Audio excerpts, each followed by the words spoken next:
On va passer au deuxième secteur, le secteur du Grésivaudan et de la spécificité des zones de montagne. Le micro est allumé, pas besoin de le tapoter non plus.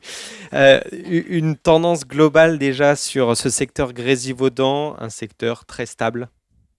Oui, secteur très stable et on a pu noter, l'année dernière comme les années précédentes que, les volumes de vente ont progressé, les prix ont progressé sans surprise, ce qui confirme la très forte attractivité de ce territoire où se conjugue une activité économique intense à forte valeur ajoutée. On a des belles entreprises dans le secteur avec un cadre de vie qui est très agréable. Pour autant, on note certaines constantes qui se vérifient chaque année. On sait que c'est un des territoires les plus prisés de l'Isère, où les prix sont parmi les plus élevés du département. On sait aussi, et ça se confirme encore cette année, que les prix sont toujours plus chers sur la rive droite que sur la rive gauche. C'est la fameuse vue Beldon qui se paye toujours aussi cher. Cette diversité de prix permet donc à chacun de se loger en fonction de ses moyens, même si, on va le voir au travers des chiffres, la hausse des prix, tous secteurs confondus, tend quand même à sélectionner les candidats acquéreurs dans ce territoire. Les évolutions en termes de prix et de volume sont là aussi très disparates selon qu'on se situe plus proche de Chambéry ou plus proche de l'agglomération grenobloise. Alors on va faire type de bien par type de bien, en commençant par les appartements anciens, avec un volume assez conséquent sur le secteur Grésivaudan. Oui, tout à fait, ça ne doit pas surprendre. La part de marché des logements collectifs dans le secteur du Grésivaudan est extrêmement importante, presque la moitié des ventes du secteur, ce qui est tout à fait conforme quand on se balade dans le territoire. Il suffit de voir la part importante des logements collectifs, même dans les communes les plus cossues de notre territoire. Donc cette tendance ne devrait pas se démentir dans les années à venir. La part de marché des appartements anciens représente 13% des parts de marché de l'Isère. Là aussi, on est sur un volume tout à fait stable par rapport aux années précédentes. Et les prix, les volumes ont augmenté, par rapport aux années précédentes, plus 162 transactions qu'on a enregistrées cette année. Un marché qui reste globalement fluide, même si le président le disait en introduction, une certaine tension qui ne se dément pas, puisqu'il y a clairement plus de demandeurs que d'offres de logement dans le secteur. Un mot sur les prix. Le Grésivaudan, qui a la réputation d'être toujours en tête des secteurs les plus chers de l'Isère, ça s'est confirmé à nouveau en 2021. Et oui, sans surprise, la tendance s'est confirmée là aussi. Station de ski de Loisan mise à part, le Grésivaudan reste effectivement le secteur le plus cher du département. Le prix médian, on va le voir sur les slides, tourne aux alentours de 2 630 € du mètre carré, soit plus 5,7% par rapport à l'an dernier. Ce sont des variations de prix toutefois qu'il faut mesurer. Tout dépend du secteur du Grésivaudan dans lequel on se trouve et toutes les communes ne profitent pas dans la même mesure de cette embellie. Quand on fait un focus sur le triangle d'or du Grésivaudan, le secteur Mélan, la Tronche, Coran, on voit que Mélan, plus 7,6%, on a largement dépassé les 3 000 € du mètre carré. Même chose sur la Tronche, plus 4,8%. Gières a toujours une très belle progression depuis ces dernières années. On frôle les 3 000 € du mètre carré sur Gières. J'ai noté une tendance très à la hausse sur Pontcharrat et sur Villarbonneau. Vous le verrez sur les slides. Villarbonneau, où les prix ont progressé de quasiment plus 12%. Mais je pense que c'est plus une correction technique par rapport à une baisse de prix qui avait été enregistrée l'an dernier. Donc on sera vigilant l'année prochaine sur cette hausse de prix. Domaine a enregistré, à l'inverse, une baisse quand même assez conséquente, presque moins 10% des prix sur Domaine. Mais là aussi, je pense qu'il ne faut pas en tirer de conclusions trop hâtives et on sera vigilant l'an prochain sur cette commune-là. Sur le profil socio-économique des acquéreurs pour les appartements, quel est-il? La part de marché, la plus importante des acquéreurs est représentée par les jeunes acquéreurs, ce qui est tout à fait normal. On est sur des prix qui restent encore accessibles pour les jeunes populations.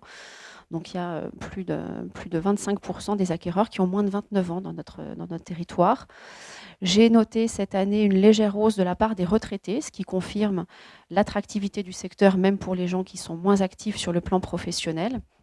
Et puis, je le disais en introduction, conséquence mathématique de la hausse des prix, la part des professions intermédiaires qui peuvent acheter des appartements anciens dans le secteur est en net recul, 35% l'an passé, seulement 29% cette année.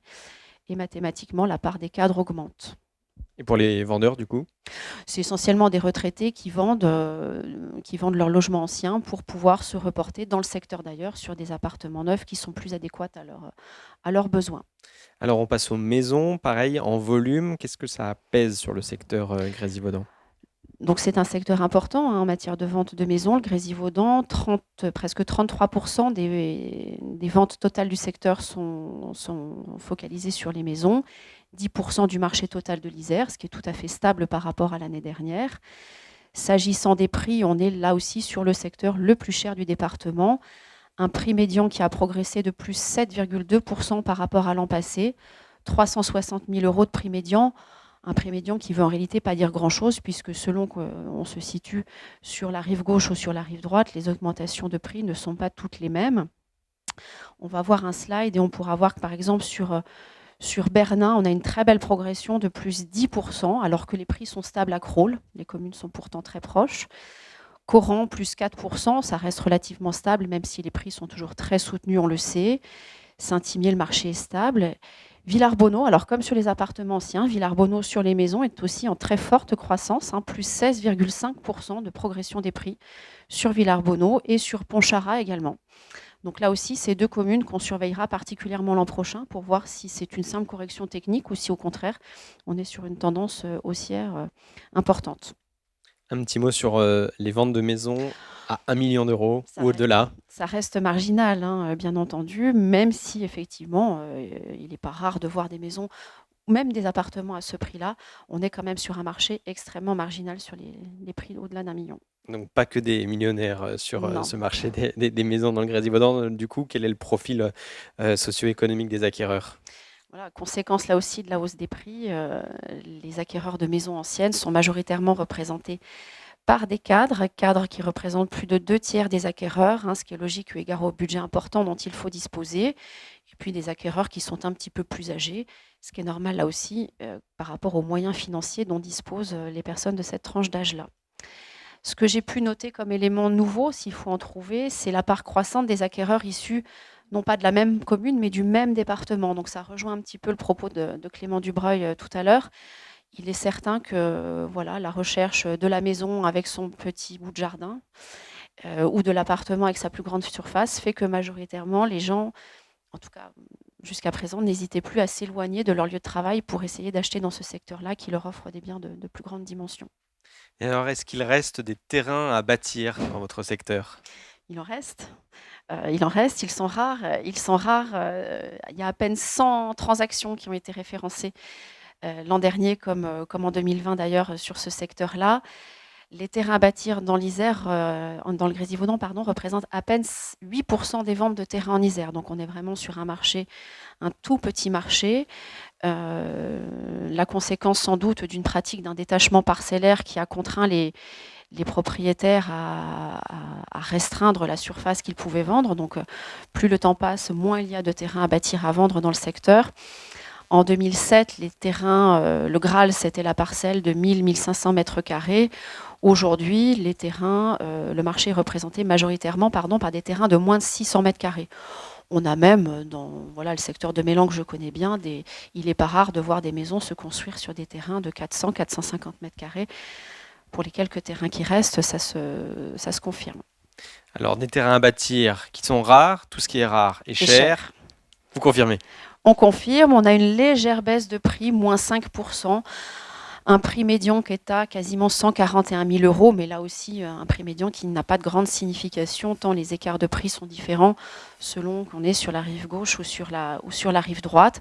C'est finalement le seul produit du secteur où les prix sont en léger recul par rapport aux autres biens en vente sur le marché. Et un mot sur le profil des acquéreurs, du coup, pour les terrains à bâtir. J'ai noté cette année une progression de la part des 50-59 ans et même des plus de 60 ans. Forcément, les moyens financiers plus élevés permettent à ces personnes qui disposent de plus d'enveloppes financières de pouvoir acheter des terrains à bâtir pour faire construire des maisons, souvent des maisons de plein pied d'ailleurs, plus adaptées à leurs besoins, sans supporter les contraintes de l'entretien d'un grand jardin. C'est ce qui est recherché aujourd'hui. Et puis forcément, le coût des matériaux entraîne une sélection des candidats à l'achat. La part des employés acquéreurs est en très très net recul, hein, et c'est vrai que tout produit confondu, la gentrification du Grésivaudan se confirme. Et on termine donc par l'habitat collectif neuf. Quelle est la tendance? Le marché des appartements neufs est clairement plus faible en volume, hein, que le marché des appartements anciens dans le secteur, même si forcément le prix médian au mètre carré est bien plus élevé pour ce type de bien. La vente de logements neufs en Isère, on le verra avec mes collègues sur les autres secteurs, la part des logements neufs a bien progressé en Isère, ce qui n'est pas forcément le cas dans le Grésivaudan. L'an dernier, 23% des parts du marché isérois se concentraient sur ce territoire. Il est tombé à 15% cette année. Le prix au mètre carré médian, lui, reste en progression, hein, plus 7,5%. On est au-delà des 4 000 € du mètre carré, sans aucune difficulté. Et à budget équivalent, forcément, la taille des logements qui se vendent est plus petite dans ce secteur-là. S'agissant des acquéreurs, la hausse des prix forcément entraîne une sélection, je le disais, et la part des cadres supérieurs est en très nette progression par rapport à l'an passé, hein. 26% des acquéreurs cadres en 2020, 38% en 2021. Le phénomène de gentrification du territoire, je le disais, se confirme là aussi sur ce produit-là. Et avec, comme pour les autres produits, des acquéreurs qui sont majoritairement issus du même département, hein, conséquence du télétravail oblige, les gens s'éloignent de leur lieu de travail pour vivre dans le secteur.